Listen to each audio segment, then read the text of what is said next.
Se, portanto, entre as finalidades colimadas por nossas ações, houver uma que desejamos por si mesma, ao passo que desejamos as outras somente por causa dessa, e se não elegemos tudo por causa de alguma coisa a mais, o que de certo resultaria num processo ad infinitum, de sorte a tornar todo desejo fútil e vão. Está claro que essa uma finalidade última tem que ser o bem e o bem mais excelente. Ele está falando aquilo que eu disse a respeito de Deus. Quer dizer, você não pode, tem uma hora que você tem que parar, tem uma hora que você chega a um bem que é o que você quer de verdade, né? Imagine assim um exemplo para dizer isso. Imagine que alguém tivesse uma nota promissória de R$1.000. Eu vou cobrar o Luiz, mas não, mas essa nota promissória aqui só pode pagar se o Marco pagar os R$1.000 que me deveu. E o Marco, ao ser cobrado, diz que só pode pagar se o Jorge pagar os R$1.000, e aí o Jorge precisa que o Rodrigo pague. Quer dizer, quando é que eu vou receber os R$1.000? Nunca. Porque nunca vai chegar o sujeito que vai pagar. Então, como todo mundo vai jogar a dívida com o outro, então a gente não pode raciocinar filosoficamente assim. Tem de ter algum momento em que há um bem necessariamente existente, que é o bem último. Esse bem tem de existir logicamente. Tem que ter uma hora que alguém apareça com os R$1.000. É isso que eu estou chamando aqui para vocês de axioma fundamental aqui moral de Aristóteles. É que há um bem que todo mundo quer, que não é mais um bem intermediário. Que não fica uma conversa assim, por que você quer o carro? Porque com o carro eu posso namorar. Por que você quer namorar? Porque namorar é bom. Mas por que namorar é bom? Tem que ter uma hora em que você para, que você chega num negócio que é o que você quer de verdade, e só aquilo que você quer de verdade, não outra coisa. Isso tem de necessariamente existir, porque senão teríamos que postergar esse bem ad infinitum, e isso não teria cabimento nenhum. Então, do mesmo modo que tem de haver Deus, porque alguém fez as coisas num belo dia, tem de haver algum bem que todo mundo persegue de qualquer maneira. A existência desse bem é necessária e obrigatória. Então, ele está começando a nos dizer isso. Que, apesar de que alguns bens são intermediários, a sela é um bem intermediário para a cavalaria. Mas por que eu quero a cavalaria? A cavalaria é para me defender. Mas por que você quer se defender? Porque a gente tem um inimigo poderoso, e assim por diante. Então, se você for intermediário, você nunca mais para. Tem que chegar um momento em que você para de jogar para frente e diz, esse é o bem final que eu preciso ter. Isso é um axioma. Ele está produzindo esse raciocínio como premissa da conversa aqui. É isso? Então, vamos lá. Não será, então, o conhecimento desse bem mais excelente, muito importante do ponto de vista prático para a conduta na vida? Então, olha a pergunta fundamental, né? E não será, então, o conhecimento desse bem mais excelente, quer dizer, o bem último, muito importante do ponto de vista prático para a conduta da vida? Porque se você não sabe qual é o bem final que você deve almejar, que você deve visar ou colimar, como é que você consegue saber como é que vive? Não esquecer jamais nem um minuto que ele está nos ensinando a viver. O Aristóteles, na sua moral a Nicômaco, dizendo assim, meu filho, Nicômaco, você viva assim que é certo.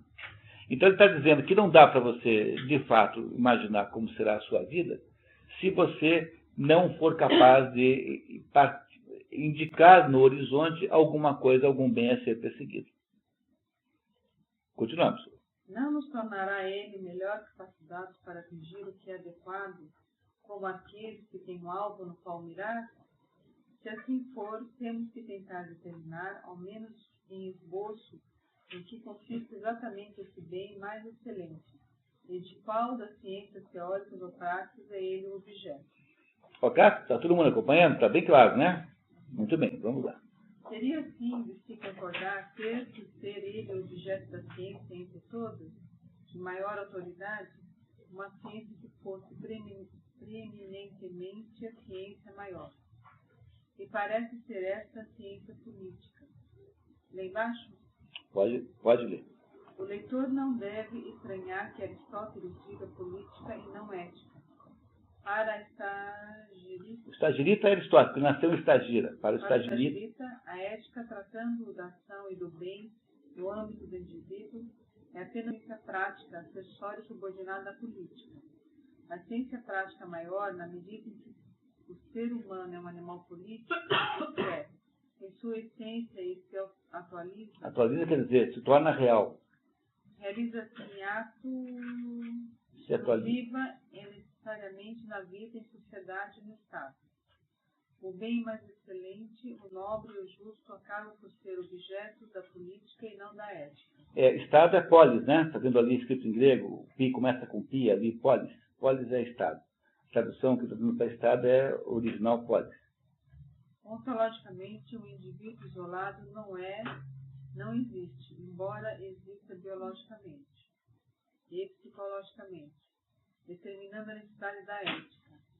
Como diz muito expressivamente o eminente helenista H. Hackman, para Aristóteles, a ética é um departamento da política, o que vale dizer que não lhe é, a rigor, funcionalmente distinta, mas está nela contida.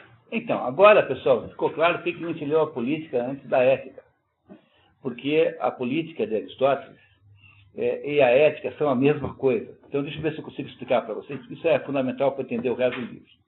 Aristóteles diz assim, olha, a vida humana só existe em sociedade. Não há vida humana fora da sociedade.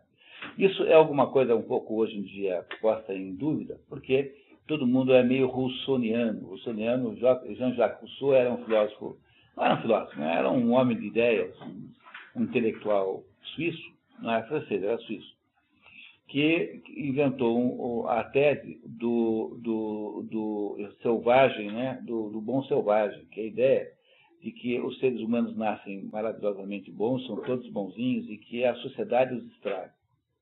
Então, essa tese do bom selvagem é a tese do Jean-Jacques Rousseau, é essa tese que nós usamos até hoje para, por exemplo, mistificarmos os índios.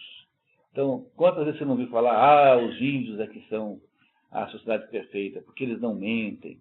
Uma vez eu passei uma tarde conversando com uma professora da USP, uma senhora de idade, que mora aqui em Curitiba, muito divertida, inteligente, que me passou a vida frequentando comunidades indígenas. Falei assim, mas como é que é a sua experiência disso? Falei assim, não tem ninguém mais mentiroso que índio. O índio mente sistematicamente para qualquer um que seja índio. Então, qualquer coisa que ele pareça, assim, que ele inventa na hora, ele te conta assim, com um ar de... Eles são completamente mentirosos, sem vergonha, trapaceiros, safados. Tudo isso eles fazem o tempo todo. Então, a gente branco que tem essa visão romântica de índio, de que eles são, assim, uma sociedade intocada, eles são perfeitos, e que nós é que somos os maus. É toda... É bem engraçado. Ali em São Paulo, no evento, estava um índio vestido de índio, numa roda, e o pessoal falando, né? Parecia que era um bicho, assim, né? E aí, o que você está achando, né? Primeira vez, ele é a primeira vez, falando todo o prédio, eu estranhei, né? Muito trânsito. Daí tava ele explicando, chegou um cara, assim, que não estava participando da conversa. E aí, meu, você de novo por aqui, tudo bem? Eles são absolutamente trapaceiros. Não mais do que nós, mas são tanto quanto nós, porque no fundo a espécie humana é uma só, né? Tem variações raciais, étnicas e tal, mas no fundo é a mesma coisa. Então, toda essa visão romântica do selvagem primitivo que nós temos hoje é uma visão russoniana, é uma visão que veio desse Jean-Jacques Rousseau, que botou na cabeça das pessoas a ideia de que a sociedade é que estraga o ser humano e que os seres não socializados, como crianças pequenas, por exemplo, são melhores do que nós adultos. Mas aí tá, aí quando você começa a conviver com criança, toda vez que alguém vem me dizer que é adolescente e inocente, eu mando ler um livro chamado O Senhor das Moscas, Lord of the Flies. Lord of the Flies é a tradução inglesa para Beelzebub, da expressão hebraica, Beelzebub. Beelzebub significa Senhor das Moscas. E a história de um grupo de moleques que sofrem um acidente num avião e todos os adultos morrem. Ficou só aquela molecada toda numa ilha. Aquela molecada de 12, 13, 14 anos. E esse pessoal apronta a miséria. Mas eles fazem todo quanto é tipo de conspiração, tem morte, olha, divide-se em dois grupos, brigam sistematicamente. Essa ideia de que criança é um negócio inocente é típica ideia de quem nunca teve filho na vida. Né? E eu me lembro quando eu era criança, no colégio Rio de Janeiro, Então tinha lá todo semestre, tinha lá uma piquenique, tinha assim uma ilha, no centro do colégio, uma ilha tinha uma rua em volta, assim, tinha lá, e aí tinha que levar uma comida, né? E tinha lá um belo dia lá, no dia da festinha, toda aquela gurizada, pegou uma lata de goiabada, assim, dessas redondas, jogou o pau e falou assim, na cabeça de que caía padre, jogou assim, e caiu aqui na cabeça de um guri assim, fez um talho assim, desse tamanho aqui assim, e aquele sangue escorrendo horroroso e todo mundo em volta, padre, padre, padre. Dá para imaginar a crueldade maior do que essa. Então, essa ideia assim, de que há uma inocência primitiva é uma ideia russoniana que pegou, todo mundo repete isso assim meio com papagaio, sem pensar um minuto sobre o que está dizendo. O problema maior dessa tese do Rousseau é que ela é rigorosamente inverificável, porque para que eu pudesse afirmar isso, já que se trata de uma tese sociológica, o que é isso? É uma tese sociológica. A ideia de que a sociedade tem um componente de estragar os outros.